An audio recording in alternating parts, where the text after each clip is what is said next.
Well, good afternoon and welcome. Thank you so much for joining us this afternoon. I'm Tina Norris and I am the Family Engagement Specialist here at PETC. I am excited to offer again another fantastic webinar in our Lunch and Learn series. Today will be the second series on homework and organizational strategies with Dr. Sapora Levi Shackelford. Again, I'm Tina Norris, the Family Engagement Specialist here at PETC. A couple of things I wanted to share with you before we get started. If you have questions that you would like to share with Dr. Sapora, please utilize the chat feature. We will try to get to those questions at the end of her webinar. If we don't have time, the questions will be forwarded to her and she will respond back to you. Also, the webinar is being recorded and you'll receive a copy of that as well as the slides. You have a short survey that we'll ask for you to complete at the conclusion of today's webinar. And so without further ado, I will bring Dr. Sapora forward. Hello, everyone. I hope you're having a good day, and thank you so much for joining me today for our discussion on homework and organization strategies. This is something that I work with families often with, and I think it's especially been challenging with all the different changes and stuff that everybody's experiencing lately with the pandemic.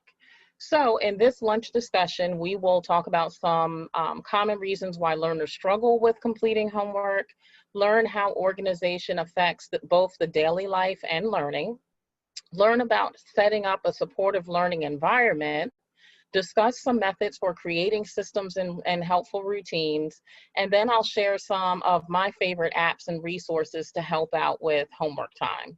And again, this presentation is just a half hour. It is a part of a longer presentation. So if it seems like it's a little fast paced, it's because I had to condense it for the half hour, and we'll reach out if you would like more information. So for those who do not know me, I'm Dr. Sapora Levi Shackelford. I'm the owner and behavioral and education consultant for Creative Approach Development Center, which is located in Richmond, Virginia. We provide a variety of services. We provide the behavior modification supports, which we like to call behavior life coaching because it helps our individuals in all parts of their life. We provide group workshops and training programs, webinars like this, and online courses. And then we do a lot of consulting and training for inclusivity and teamwork. We focus on mental health, intellectual developmental disabilities, dual diagnosis, and leadership. So let's get started. So there's a variety of reasons why learners will struggle with homework, but one of the main reasons is the lack of organization or having a system in place. Another reason is poor time management. A lot of times it's simply a lack of comprehension, and you can refer to the tutoring webinar for more information and how to help out with that challenge.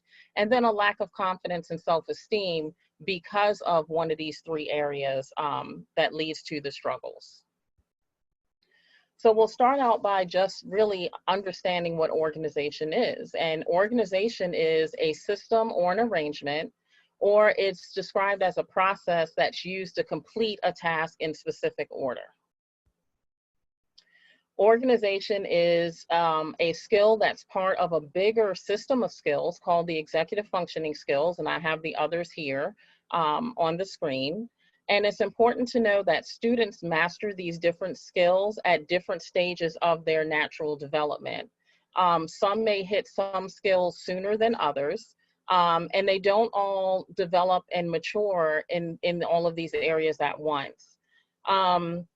You may also notice that your learner may be stronger in one area, maybe it's planning and prioritizing, but then maybe needs more supports in another area like emotional control. And that's okay to have those splintered skills, but if you're starting to notice that there's significant delays or underdevelopment in more than one category, then that's the time to maybe take a deeper look to see if it's what's called executive dysfunctioning, and that's definitely something that we can help out with. But just remember that throughout development, all the way up to age 18, sometimes even after that, your learner is learning how to master these skills. So there's different types of organization, and when it comes to homework, there are two main types that you need to think about. There's the environment. The environment needs to be organized, and this is where you set up your system and you make sure that everything has its proper place. But then equally important, you need to make sure that your learner has some mental organization, and this is understanding how to organize thoughts and sequence thoughts, and then use those processing skills to complete tasks. And it's also important to understand that if there is a underdeveloped organization skill, this will not only affect learning, but also daily living. So what does an organized environment look like? And I think in this day and age, we're seeing all of this stuff with like minimalist living and the Netflix shows and stuff that talks about decluttering and stuff. So it's definitely something that's being focused on more. And I'm not saying that you have to have like this completely minimalistic style environment, but you should have an area, especially when it comes to homework, that is free of clutter. You want to have an area that's free of distraction. You want to make sure that the tools that are needed to complete the different learning tasks are available and close by. You want to make sure that there's specific spaces for all the different tools that you do need. And the importance of having the specific spaces so that you can easily find them. You want it to feel positive and open, so not really in an area that's associated with, you know, boredom or frustration. And again, you want to make sure everything is easy to find, and you want to make sure that it feels welcoming to your learner. So some personal elements, but not those that will be really distracting. And we'll get more into this in a little bit. So I mentioned that with homework and learning, there's the two different types of organization. So I just talked about the organized space, and now we need to look at what does an organized mind look like. An organized mind is one that's calm. It's easily able to process multiple steps and demands. It can break tasks down, and also it's able to self-reflect and identify when a break is needed or when additional assistance and supports are needed. So I mentioned that organization not only affects, or the lack of organization not only affects learning, but also the daily life. So when there's a lack of organization in daily life, you tend to see a person that easily loses things, is always, you know, asking where something is, can never find different items that they need. They're often viewed as not caring or being unattached or a procrastinator. They're often late for appointments or missed appointments because they were late for them. They lose track of time of the day. So this is the learner that wakes up in the morning and just kind of stumbles through their morning routines, and before you know it, it's like time for school to start and they didn't even realize that much time had passed. A lot of times a learner that struggles with organization has that unkempt appearance. They may, you know, have their pants uncuffed, or one cuffed and the other not, or they're missing their belts so their pants are falling down or whatever. So they kind of have that unkempt appearance. They are often overwhelmed, and then they have trouble starting tasks, or they're, like I said, the procrastinator. So a lot of those signs of lack of organization in your daily living are very similar in learning. But in specific, the lack of organization when it comes to learning includes missing or incomplete assignments, and because they're constantly missing the deadlines, or they get started and then they hit a bump and don't know how to break that task down, so they just never finish it, or they finish it but forget to turn it in. They have poor study skills, and you'll notice that they have low grades in a subject that you know they know, and they're able to verbally explain it to you, but they still have the low grades because they're missing those assignments or not completing them in the right way. they're unprepared and they're always losing the stuff for school and again in the other parts of their life. So when you have a deficit in the organization skill, again, it will carry over into all parts of life, learning and daily living. So for the sake of this webinar, we're going to talk about how to create an organized learning space. And for the majority of you, I know some schools are starting to go back, but I think the majority may be still doing virtual learning. And that can make it challenging because your learner is literally sitting at the computer for 6-7 hours a day. And then, you know, the school day ends and then they have to sit again that evening for homework. So with that being said, they're sitting for a long time. You want to make sure that they have a comfortable seating, but I suggest it's not too comfortable. A lot of us like to work in that really cozy chair or the sofa, or even just prop up and work in our bed. And what happens is we get so comfortable, especially when it's time for homework and you're already mentally and physically tired. If you're too comfortable, then it's really hard to compete with the idea of just resting for the day. And you tend to just fall asleep. You tend to struggle with getting through more challenging tasks. Another reason why I recommend not using the bedroom as an area for homework and learning if possible. I know sometimes we don't have the excess space. So the bedroom is the area where we'll have to work. But the reason why I try or recommend not to do that is so that the bedroom remains like a relaxing space. You don't want to have to associate when you're going to sleep, instead of relaxing, all of the frustration and anxiety that you experience from trying to complete a challenging homework task. So if possible, separate your relaxation space from your workspace. Have some good lighting. If you can work near natural lighting near the window, that's great. If not, you know, lamps are a great way to add good lighting to the area. Have all of your supplies close by, and towards the end I'll show you some examples of how to do this. But the shower caddies that you use in college for dorms, that's a great you know, affordable item that you can throw all the pencils, scissors, glue, everything that you need. And if you have multiple children, each child can have a different color, or you can buy a clear color and they can decorate it with stickers and stuff. But it's portable, it's all in one space, and everybody can have all their supplies that they can just pick up and go. Again, if you have limited space, I like the shower caddy system because it can all go under the coffee table or on a lower bookshelf. And then when it's time for homework, or if you're doing virtual schooling, school time, they can just take their shower caddy to their workstation and then put it back later on. And another idea for that would be the plastic storage bin or shoebox. And also in your work area, make sure that it's near an electrical outlet, or you have the proper extension cord so that you can easily keep the computer charged. And that does not become a distraction because the computer battery is dying and you have to get up and move and find that charger.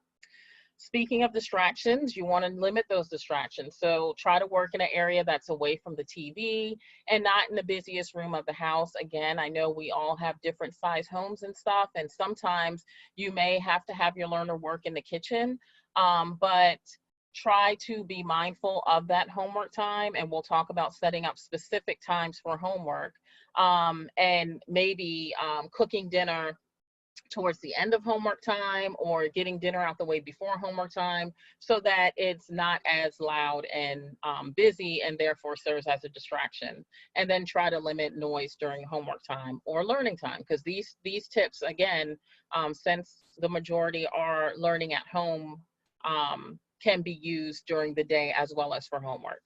You want to make sure it's a good temperature, access to water. Water breaks are very important. And then I like to use some peppermint or lemon. You can use like the essential oils or the plant, or even like the air freshener spray.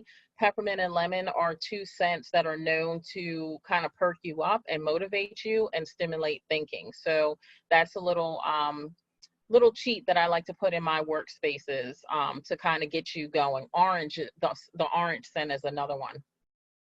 And then if possible, use a different space for school, than you do for homework. Again, because we're doing all of the virtual learning, you don't want your learner to have to sit in one space all day for school and then have to go back to that same space for homework. So if you have multiple children, you can maybe rotate spaces, but try to use a different space if possible to kind of just, make it feel a little bit different, break up the monotony. So tips for creating an organized mind for learning. You want to create and review your schedules and expectations as much as possible before time. A lot of the teachers are posting agendas and syllabi online. So try to review those ahead of time to give your learner a heads up on what they will be doing for the day. And then later on, we'll talk more about like tracking homework assignments. So looking at what homework you need to work on during that specific homework time before you get into it to give you a heads up of what needs to be done. So that kind of helps the mind transition and prepare for the type of activities that's going to be done during that time. You want to have specific start and stop times. So if you want homework time to start at 5, then it should end around 7 o'clock, because then that way that helps your learner keep track of how much time they still have left and how much activities they have left, and make sure that they are, staying on task and not procrastinating or getting too distracted. Provide a quiet transition time when you're getting ready to start homework. So just 3 to 5 minutes of just, your learner able to just sit and just, have some quiet to clear their head, especially after a full day of school. And then I like to include a fun warm-up for thinking. Again, this can be used for the virtual learning at the beginning of the day as well as homework time. So maybe do like a riddle of the day or a puzzle or a scavenger hunt, but something that requires some thinking and processing, but it's also fun. So it's kind of getting the brain warmed up and ready to go. You want to make sure when you're doing your schedule that you're including times for breaks. The current research suggests that we can actively focus for a period of about 45 minutes. For a learner, I like to break that down to about a half hour. So I would suggest every 20 minutes to a half hour, having a short break. And that doesn't mean that they get to like leave the room and go and play a quick game, but they can have a movement break and a quick snack, just to help the brain restart and get back into focus mode. And then feeding the mind, again, the healthy snack and water, having that available. And then talking with your learner about those tough times and how to overcome them. So, if it's a hard time, you want them to create a system on what to do to get restarted. And then having some positive affirmations that they can say to themselves to encourage them to, stay positive and work through the tough times. So for you, how can you support your learner with getting organized? So we already talked about creating that physical organized environment and then helping them with the organization of their mind. But when you're doing this, you want to make sure that you're doing this together, because then they can add their input and they feel a part of it. So it doesn't feel like it's a system that's been created for them. It feels like it's a system that they help create, and they're a little bit more invested in it. And they also understand and know where everything is. So that's helpful. Again, you want to set up a designated study space. And if possible, have a separate space for the daily school part and then one for homework. So however you can work that out, if you can work that out. Label everything. If you're anything like me, I like to organize stuff and put stuff in nice, pretty boxes, and then I can't remember which box has what in it. So when you are categorizing and putting stuff away, make sure that you have some kind of a labeling system so that you're easily able to find those colored pencils when you need them. To help with the organization of mind, when you're talking with your learner, try to ask them those open-ended questions rather than yes or no questions, so that they can start practicing the process of breaking down their answer and then giving it back to you in a sequenced manner, because that's one of the skills with organizing your mind. Provide different prompts and reminders. So this can be verbally saying, okay, it's time for your break, or setting up the timer. And then as they start doing it independently, you want to start fading out those timers and those prompts. Make sure that you provide them with lots of praise and encouragement. Change is hard. Working through challenging times is hard. Working on homework when you've been in school all day is hard. So make sure you are being their cheerleader and helping them, cheering them on along the way. Make a really big deal when they make small accomplishments and they take small steps, because it takes a lot of effort. And then accept when they do make a mistake or they fall off track, and then put that system into play that you guys develop for those rough patches and help them get back on track. And then make sure after you set up these systems that you have a specific day. I like Sundays because that's when I kind of dedicate a couple of hours towards the end of Sundays to prepare for the upcoming week. So pick a day where you and your learner will take time to kind of tidy up that physical workspace, look at the schedule for the week ahead, and just kind of prepare and get in the mode of learning. So for organizing your day, you want to pre-plan the activities for the downtime. So you want, during the day, you have breaks in between classes. What are you going to do during those breaks? So talk about the movement breaks, the type of snacks, or if they're going to do a couple of minor chores during that time. But talk about that and include that in your scheduling. Create a morning and bedtime routine, because this helps your body know what time of day it is, and it will help your learner better transition into the day, that part of the day. Once you make these schedules and routines, I know we like to make them and kind of leave them in a planner, but it's best to have them posted in multiple areas throughout the house. So maybe have the morning routine posted on the bathroom mirror so your learner can see it while they're brushing their teeth. And then the afternoon routine, maybe provide to them while they're eating lunch so they know what their agenda is for the evening. And don't forget about using those phones and even the computer as a way to put your schedule in. And then stick to your routine. I want you to remember the 2190 rules. It takes 21 days for something to become a habit and 90 days for it to become a permanent habit. So it may not seem like it's working, but stick with it. I promise you it will work out. And then, sometimes you have to tweak your plan, revise as needed, but make sure you're giving time to see if it's something your learner can make into a routine or a habit. And again, make sure that you have a lot of praise and reinforcers or rewards for the hard work, because this takes a lot of effort and your learner is working really hard to make these changes. When you are using your schedules and agenda, break down the day in parts. So I like to have morning, afternoon, evening. You can color code your learners' topics. So English might be pink and math might be green. You can color code by the person. So if you have more than one learner in your household, maybe one child is all red supplies, so the red shower caddy and the red chair, and then your other learner may be all yellow, but it helps them easily identify what materials and what spaces are for them. You can choose symbols or pictures for events and topics. That's great for our non-readers. I love using Post-it notes to label and categorize. When you have an assignment that's due, I always recommend pulling the due date back 1 or 2 days, because it allows you to work on the activity or the task, and you do have a little bit of leeway there, but you're breaking it down in a manner that ensures you're going to get it done on time. And this is really helpful for those that struggle with time management.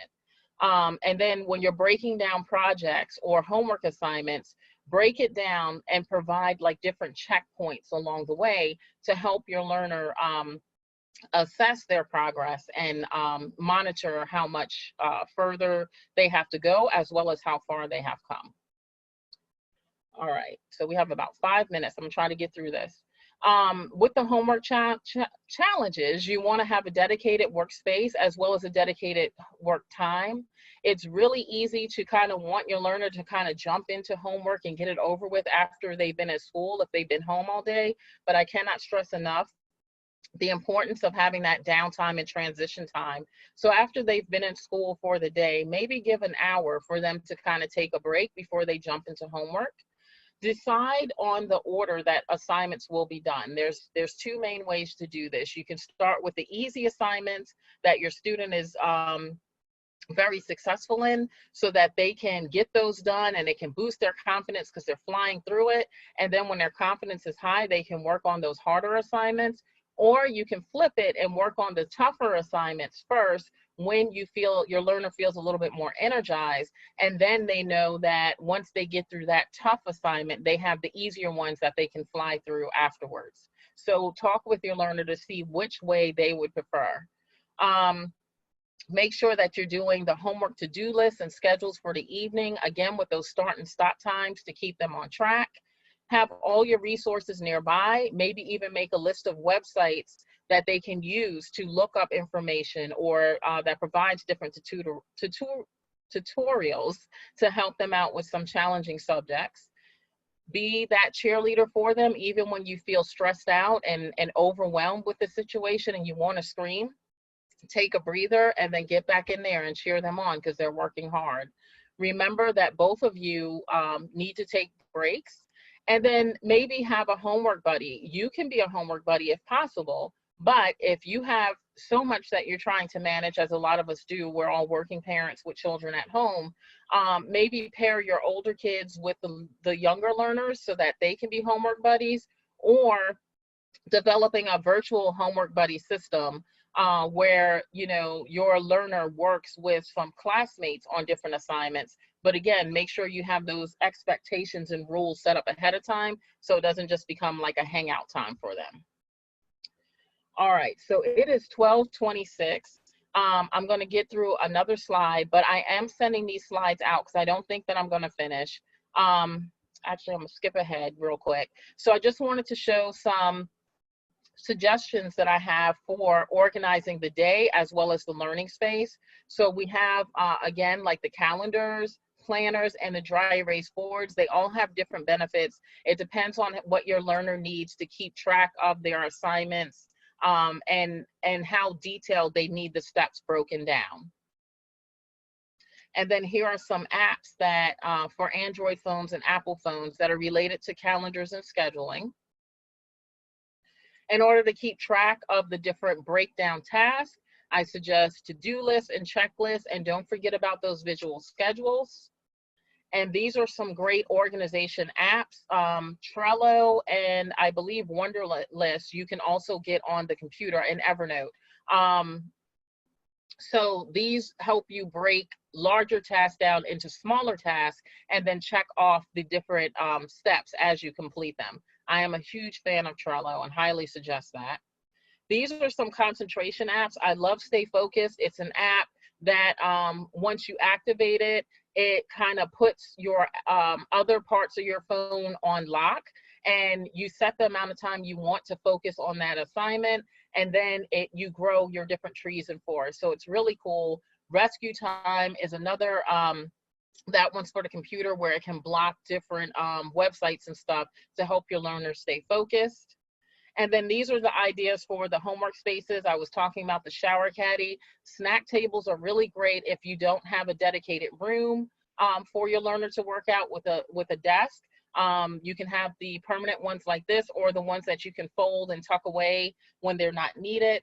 The plastic storage bins and shoe boxes. And I love the over-the-door shoe organizers as a way to store different learning supplies that your learner can just get up and grab when they need it, and they know exactly where it is. It can be on the back of a door in the household. So again, thank you so much for joining me today. I'm so sorry that I didn't get to go through every individual slide, but again, I will be sharing these, and Tina Norris will be sending them out to you. This is my contact information. Please do not hesitate to reach out to me if you want any more information or if you have any questions. And I hope you enjoy the rest of your day. Thank you. Zipporah, Yes. before you go, we had one question in the chat box that said, can you give some examples of plans to get back on track? So I think number one, having a positive affirmation, understanding that, there are going to be good times and bad times. So including that first, acknowledging and being okay with getting off track. And then maybe adding like a song that is upbeat that you like, that gets you going. and then setting a start time. I'm gonna give myself 5 minutes and then I'm gonna get right back on it. So that's just a quick example. But number one, acknowledging that it's okay to sometimes get off track, having something to kind of motivate you, like the song or a little dance or something, and then setting that time when you're going to get back to it. Awesome. Thank you so much. And again, at the conclusion, please take just a few moments and complete the survey and mark your calendars to join us next Tuesday. And that workshop will be for an hour from 12 to 1. So thank you again for joining us and enjoy the rest of your day. Bye-bye. Thank you. Bye-bye.